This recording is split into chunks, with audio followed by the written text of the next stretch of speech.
తాను భారతీయులకు గులామని కేంద్ర మంత్రి కిషన్ రెడ్డి అన్నారు.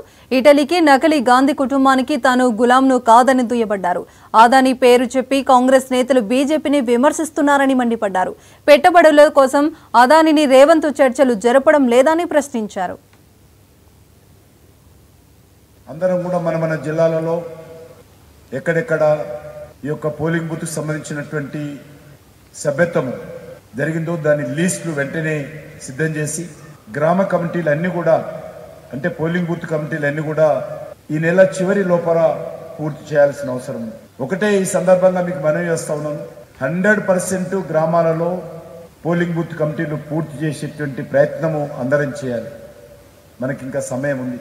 మనము ఈ సమయాన్ని పూర్తి సద్వినియోగం చేసుకుంటూ పోలింగ్ బూత్ల వారీగా ఓటర్ లిస్టులు అంటే పార్టీ సభ్యత సేకరణ రిజిస్టర్స్ తయారు చేయడం, మళ్ళీ పక్క గ్రామాల నుంచో ఆ గ్రామానికి వెళ్ళి పరిశీలకులను పంపించి ఆ యొక్క ఓటర్ లిస్ట్ అನ್ನು కూడా వెరిఫికేషన్ చేసి దానికి మరి మండల రిటర్నింగ్ అధికారితో అనుమతి తీసుకొని ఆ యొక్క పోలింగ్ బూత్ల వారీగా కమిటీలు మరి నియామకం చేయాల్సినటువంటి అవసరం ఉంది. ఎన్నికలు జరపాల్సిన అవసరం ఉంది.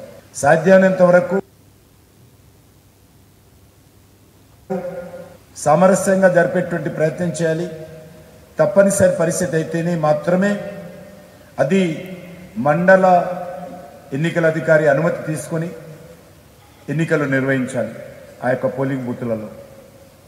కాబట్టి పోలింగ్ బూత్ కమిటీలు వేసేటప్పుడు కూడా ఈరోజు రానున్నటువంటి స్థానిక సంస్థల ఎన్నికలను దృష్టిలో పెట్టుకొని అది గ్రామ పంచాయతీ వార్డు మెంబర్ కావచ్చు, సర్పంచ్ కావచ్చు, ఎంపీటీసీలు కావచ్చు, జెడ్పీటీసీలు కావచ్చు, అది దృష్టిలో పెట్టుకొని